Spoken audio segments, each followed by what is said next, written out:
Que Dios te bendiga. Te habla el pastor Francisco y en esta ocasión sentía de parte de Dios pues comenzar a realizar algunos estudios acerca de la Biblia, comenzando desde el Génesis hasta el Apocalipsis, en una manera bastante resumida. Así que poco a poco vamos a intentar de alguna manera exponer algunos temas para que no estemos en la ignorancia, sino que podamos poco a poco conocer la Biblia en un modo muy sencillo, un modo muy fácil para que no sea algo muy catedrático o académico, de manera que sea asequible para todo tipo de público. Lo importante es que no estemos a oscura de la palabra de Dios. Así que espero que esto sea de bendición y día a día más o menos voy publicando una parte del estudio, ya que seguramente es un poco largo desde Génesis hasta Apocalipsis, pero intentaremos resumirlo lo más posible de manera que se le quede la más información posible en vuestra cabeza. Así que vamos a comenzar esto y vamos a comenzar con el Antiguo Testamento, porque la Biblia se divide en dos partes, en dos periodos, que es el Antiguo Testamento y el Nuevo Testamento, que parte después de la venida de nuestro Señor y Salvador Jesucristo. La Biblia antiguamente no se dividía en capítulos y versículos como las tenemos ahora, sino que prácticamente eran escritos en rollo, en papiro, perdón, y entonces esos rollos se hacían muy difícil encontrar muchas veces cuando necesitaba buscar algún material, como decir Isaías 55. Para llegar a Isaías 55 había que soltar el rollo entero y no había un capítulo 55 exactamente, sino que había que buscar todas las letras hasta encontrarlo. Entonces, con el tiempo, para facilitar este tipo de complicaciones, se hicieron lo que son los capítulos y versículos. Entonces, en medio de eso, para facilitar la lectura. Así que la Biblia contiene aproximadamente casi 1200 capítulos. También contiene casi 30.000 versículos y cerca de 770.000 palabras, si no más. Es una cuenta prácticamente aproximativa. Entonces dice la Santa Biblia también, con más de 3.900 millones de copias. Este libro es el más vendido en los últimos 50 años, desde Génesis hasta el Apocalipsis. Y esto verdaderamente es una gran bendición, es algo maravilloso. Entonces, la Biblia cristiana que nosotros conocemos está compuesta por 66 libros. Hay algunas versiones que tienen más libros, pero no son parte del canon original, sino que eso era un libro agregado en el tiempo, se llaman libros apócrifos y no forman parte del canon original. Pero en el original son 66 libros. Entonces, esos libros se dividen prácticamente en diferentes partes. Tenemos, por ejemplo, el Pentateuco, que son los primeros 5 libros de la Biblia, que comenzamos con Génesis, Éxodo, Levítico, Número, Deuteronomio. Luego tenemos lo que son, por ejemplo, libros históricos, que son Josué, Jueces, Ruth, Primera de Samuel, Segunda de Samuel, Primera de Reyes, Segunda de Reyes, Primera de Crónica y Segunda de Crónica, Esdras, Nehemías y Esther. Entonces, todo esto en verdad no es que sea algo que tiene que ser así de cajón, sino que para facilitar la lectura. Cuando nosotros necesitamos encontrar algo que tiene que ver un poco con la historia o con lo histórico, no iremos seguramente al reglón de los libros históricos para tener un mayor conocimiento acerca de ello. Entonces así, de manera para tener una búsqueda más amplia al interno de la Biblia. Luego tenemos lo que son libros poéticos, que son Job, el libro de los Salmos, Proverbio, Eclesiastés y Cantar de los Cantares. Tenemos también lo que son los libros proféticos, que prácticamente se hablan acerca de las profecías y son los libros de los profetas. Entonces tenemos Isaías, profeta Jeremías, Lamentaciones, Ezequiel, Daniel, Osea, Joel, Amós, Abdías, Jonás, Miqueas, Nahum, Habacuc, Sofonía, Ageo, Zacarías y Malaquías.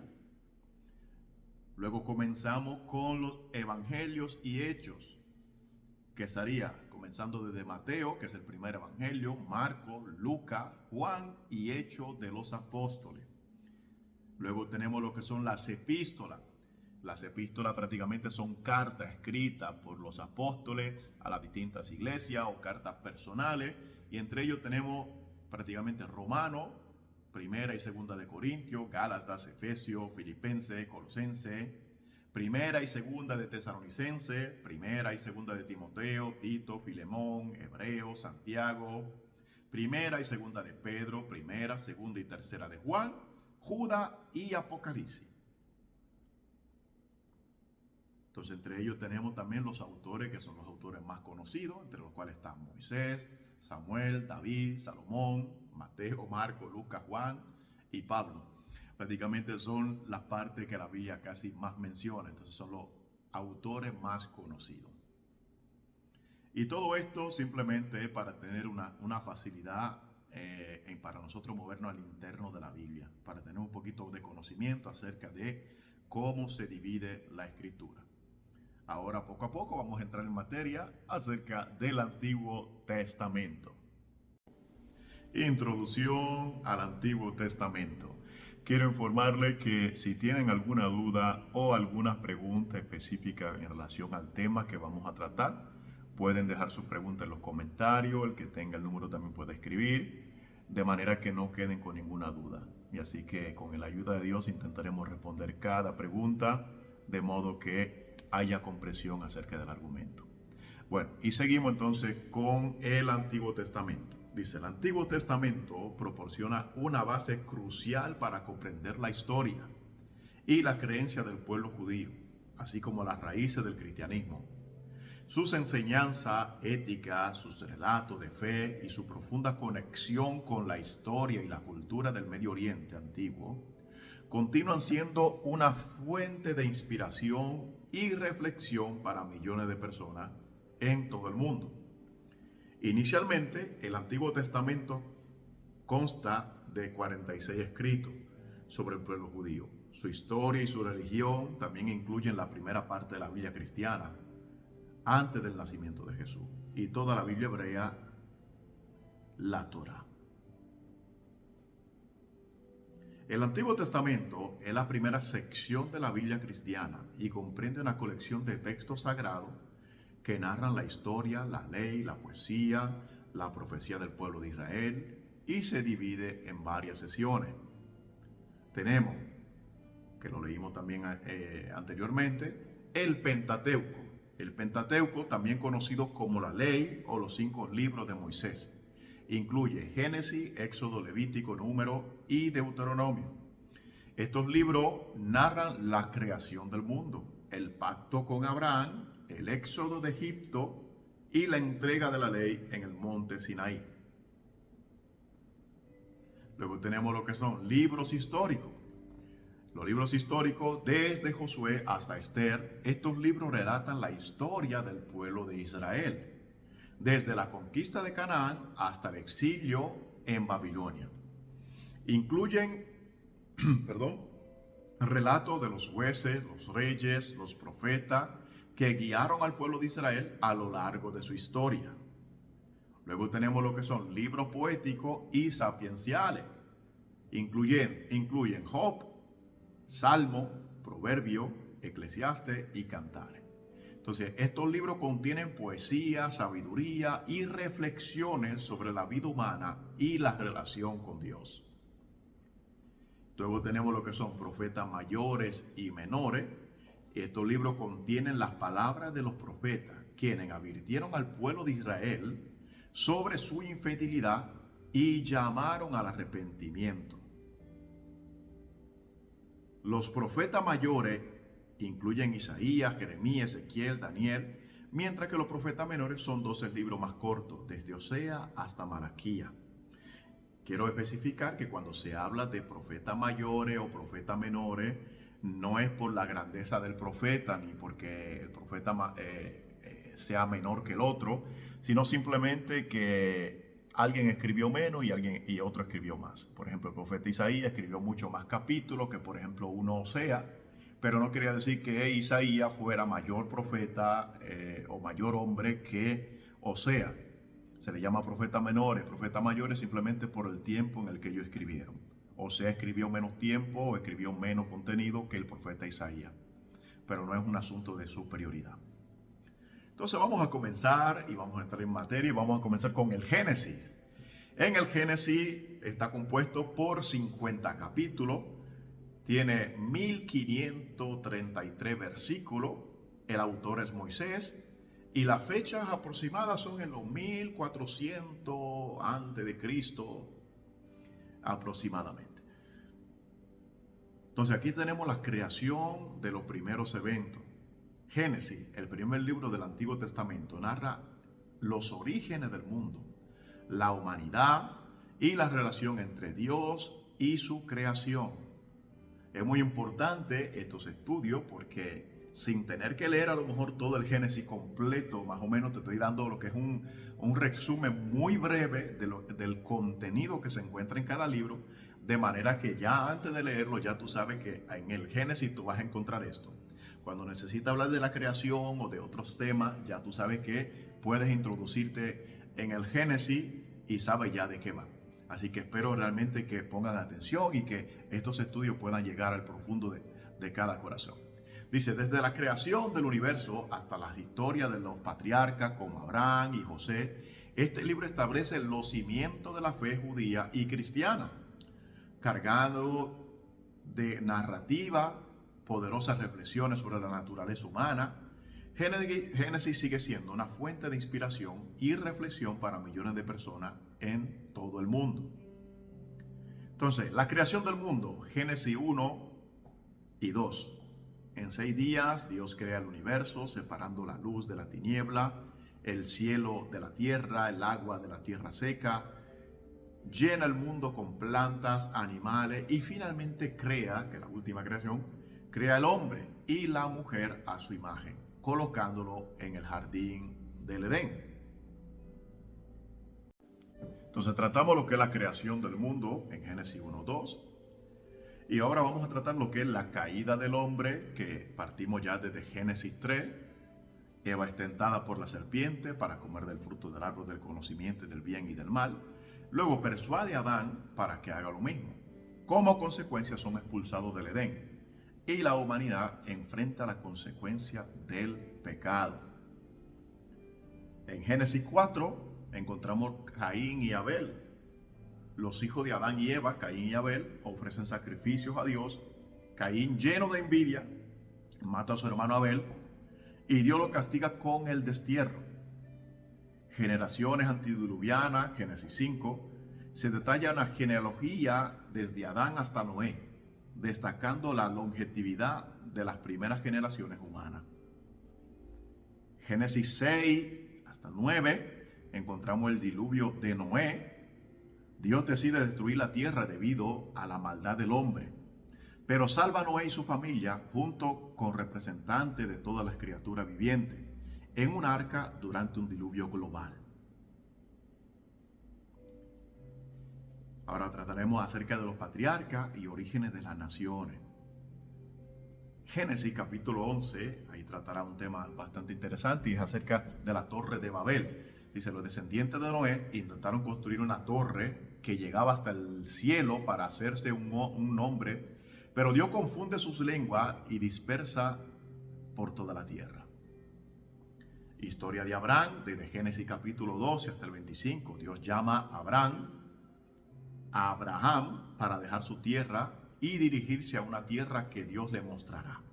Dios hace un pacto con él, prometiéndole hacer de él una gran nación y bendecir a todas las naciones de la tierra a través de su descendencia, y esto a través de Abraham.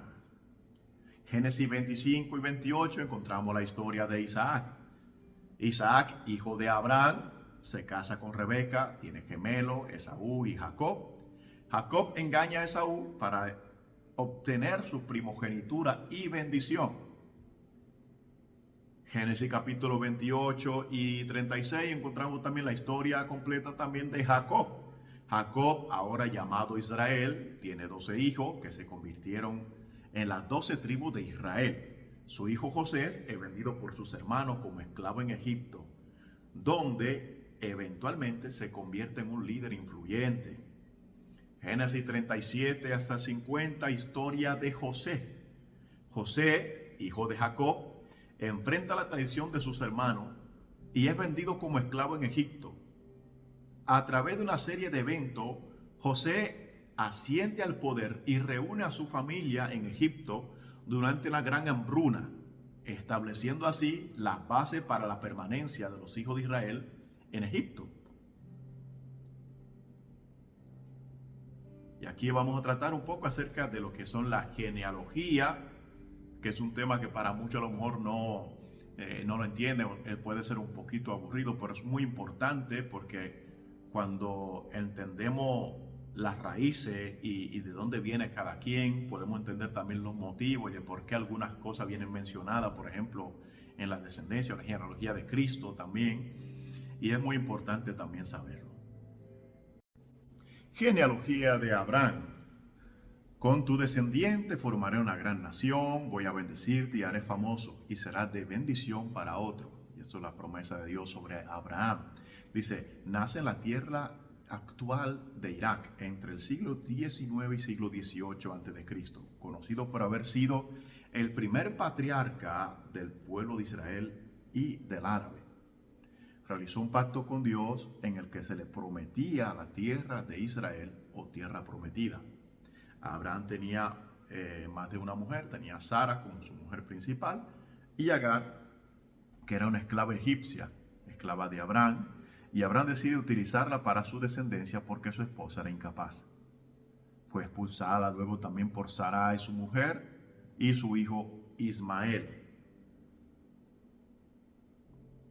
Entonces, a través de Agar, Abraham concibe a lo que es Ismael.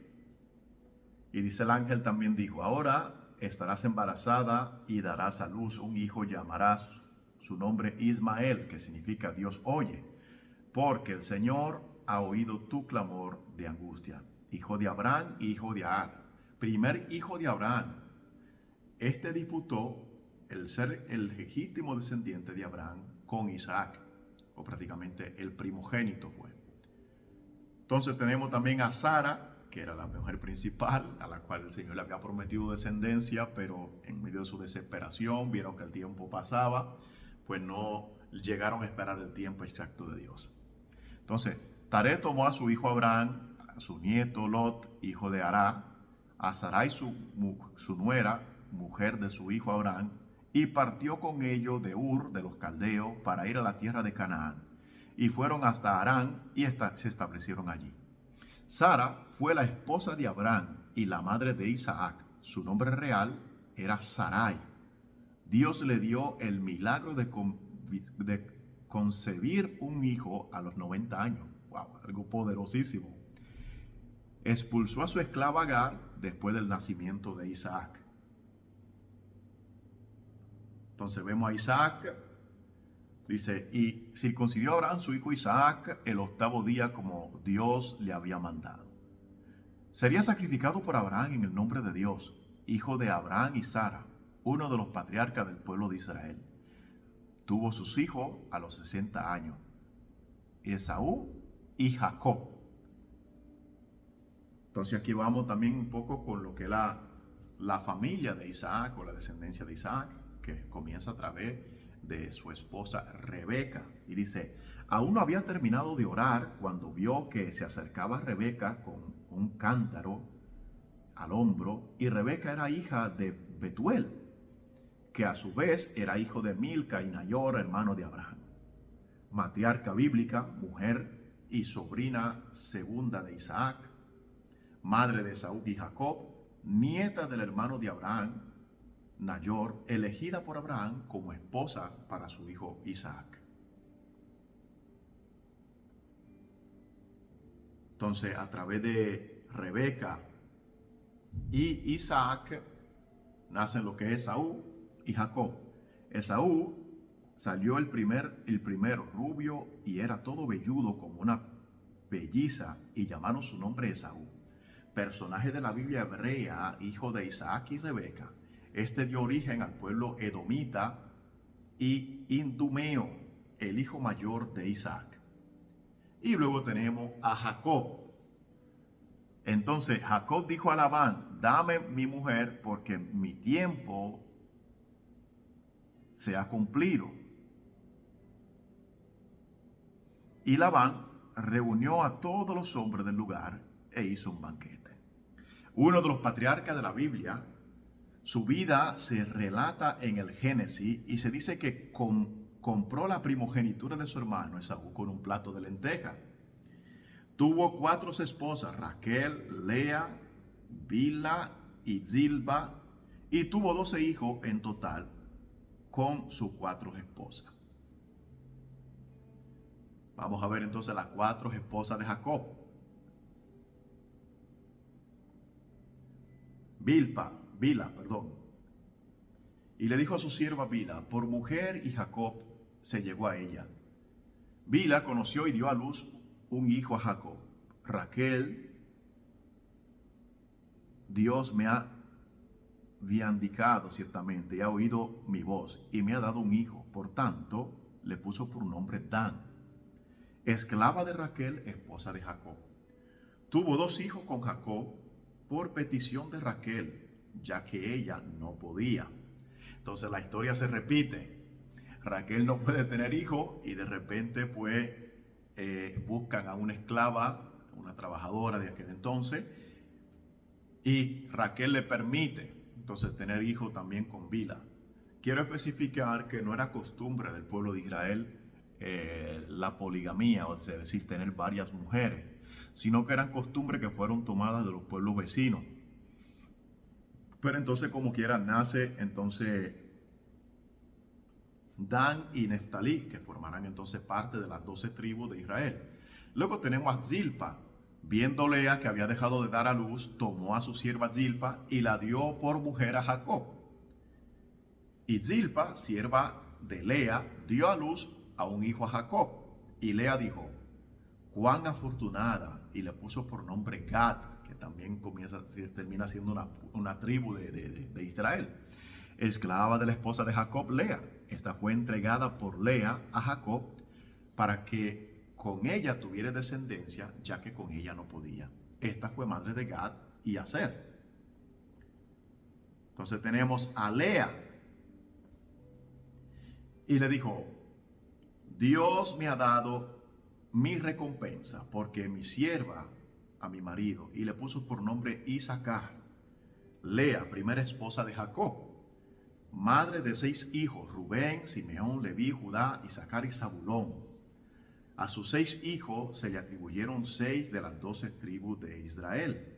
Fue la hermana mayor de Raquel, esposa de Jacob.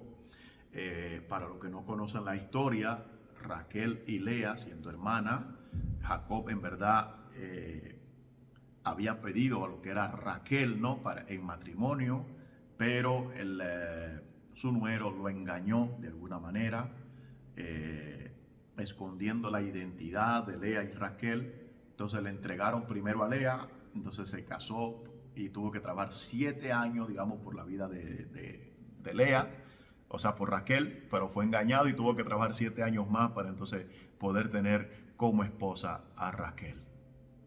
Entonces Raquel, Dios dijo, se acordó de Raquel y Dios la escuchó y le concedió un hijo.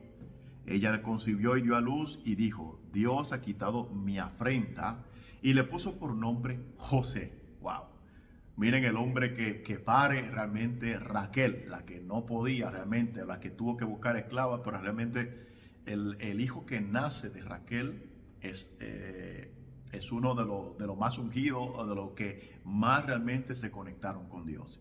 Y le puso por nombre José diciendo, que el Señor me añada otro hijo. Primera esposa de Jacob, entregó a su esclava Bilha y a su esposo Jacob para que tuvieran hijos, porque ella no podía. Fue madre de Benjamín y José. El padre de Raquel aceptó el matrimonio a cambio de 7 años de trabajo como pastor. Es decir, que tuvo que coger mucha lucha para alcanzar la bendición de tener a Lea como esposa, a Raquel como esposa. Entonces aquí tenemos los hijos de Jacob, los cuales forman las tribus de Israel. Tenemos a Rubén, primogénito de Jacob, nacido de Lea. Rubén ofendió a su padre Jacob, perdiendo los derechos de su ser primogénito. Jacob entregó su derecho a los hijos de José, a Manasés y Efraín. Tenemos a Simeón, segundo hijo de Jacob, fue partícipe del intento de asesinar de su hermano José, cuando lo entregaron en el pozo y lo vendieron y todo.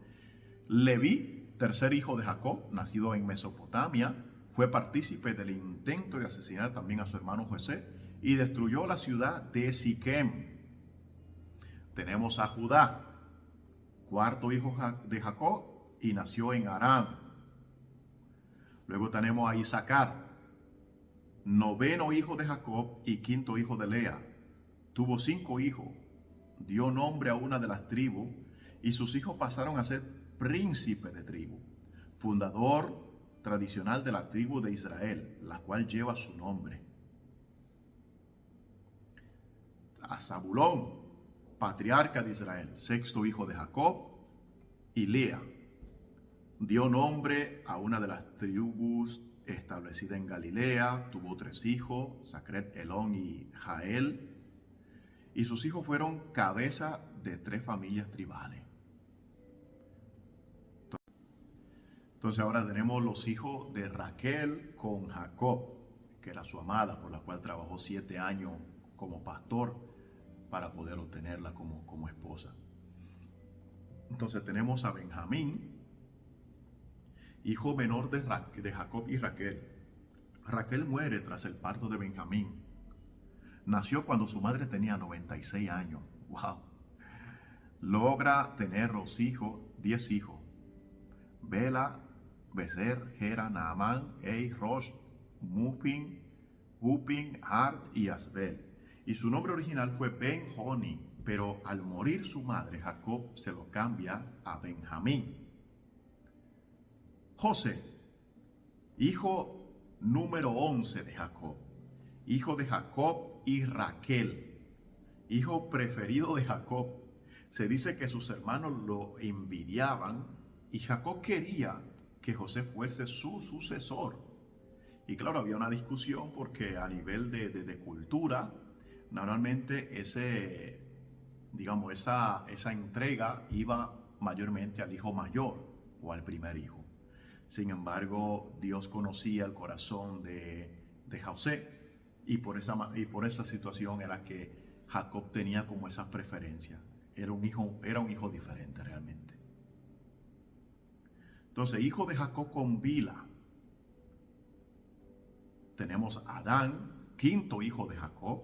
Su nombre en hebreo significa juzgar, hermano mayor de Neftalí, patriarca y ascendiente de las tribus de Dan en Egipto.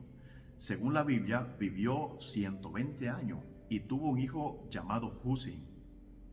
Luego tenemos Neftalí, según la Biblia, el sexto hijo de Jacob, patriarca de Israel, fundador de una de las 12 tribus de Israel. Su nombre hace referencia a la lucha entre Raquel y Lea por el favor de Jacob. Jacob tuvo un hijo con Bila porque se creía que Raquel era estéril. Entonces vamos con Zilpa, que también era una trabajadora, una esclava de Jacob. Los hijos de Jacob con Zilpa son Gad, séptimo hijo de Jacob, líder de una de las 12 tribus de Israel, profeta de la corte del rey de David, durante el reino unificado de Israel. Sus consejos se narran en el primer libro de Samuel. Es decir, que era un personaje bastante sabio y lleno de Dios. Entonces, Aser, según el Génesis, es el segundo hijo de Jacob, fundador de la tribu de Aser. Su nombre quiere decir felicidad en hebreo. La tierra de esta tribu se encuentra en las costas del Mediterráneo y son muy fértiles. Y aquí terminamos con lo que son la genealogía de Abraham hasta llegar a Jacob, José y así sucesivamente. Es importante conocer un poco la historia. Sé que son argumentos a lo mejor que tú dices, oye, pero cuántos nombres o lo que sea, pero ya tú vas sabiendo quién es hijo de quién viene de quién, cómo se forma la tribu de Israel, también a raíz de estos nacimientos. Por eso son unos nacimientos súper importantes para tenerlo en consideración. A breve estaré compartiendo también algunas imágenes, también acerca de cómo eran algunas de las estructuras, y ahora vamos a tratar un poco acerca del arca de Noé, de sus medidas, de la forma, de cómo era, y reconocer incluso en la medida que nosotros tenemos actualmente, porque en aquel entonces se hablaba de codo, y es decir, son medidas que si no vamos a ver la validez o las medidas en metro, pues no entendemos a lo mejor cuán grandes eran. Dice, el arca medía aproximadamente 300 codos de longitud, 50 codos de ancho y 30 codos de altura, lo que equivale a unos 133 metros de largo, 23 metros de ancho y 14 metros de alto.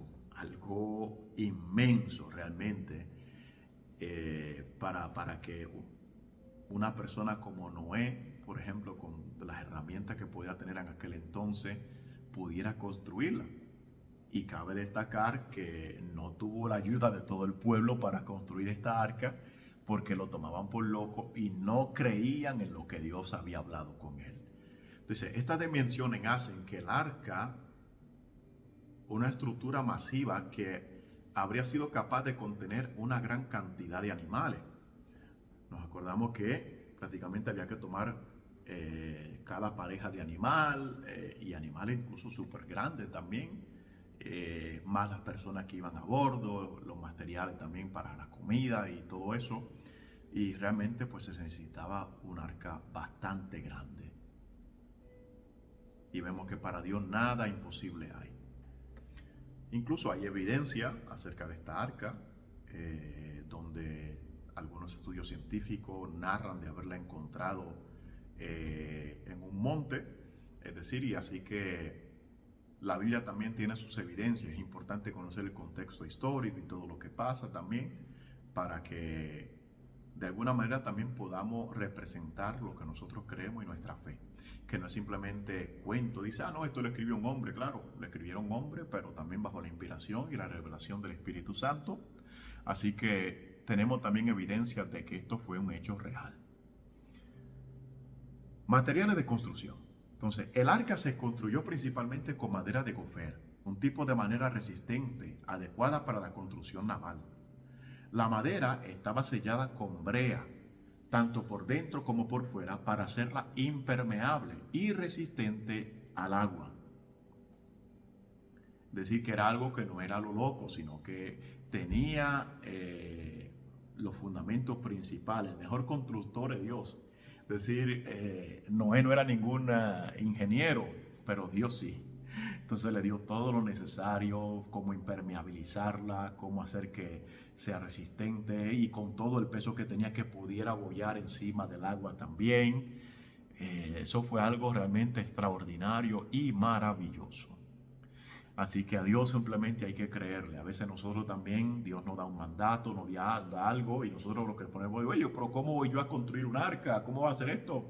Nosotros en este tiempo, por ejemplo, con toda la tecnología que tenemos, con todos los materiales que tenemos, Dios nos dice construye un arca, y estuviéramos quejándonos hasta no más poder. Porque realmente diríamos, oye, ¿cómo voy a construir algo tan grande? ¿De dónde voy a sacar el dinero para conseguir tantas maderas, para conseguir tantos materiales? Pero es que cuando Dios te llama, Dios cumple, y Dios es el que te ayuda también a realizar su propósito.